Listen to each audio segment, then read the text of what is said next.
อู้อู้อู้อู้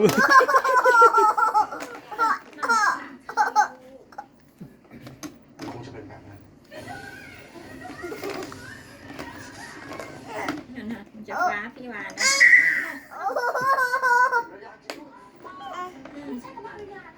พี่วานทำหน้าใส่น้องพี่ทำหน้าทำหน้าหลอกน้อง ถ้าสองคนได้ยินเหมือนกัน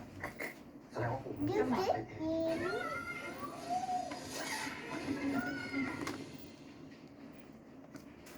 ทำหน้าเล่นกับน้องสิลูก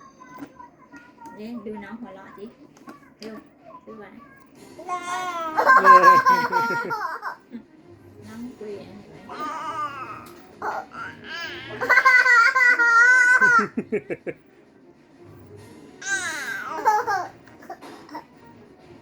มันกัดนะ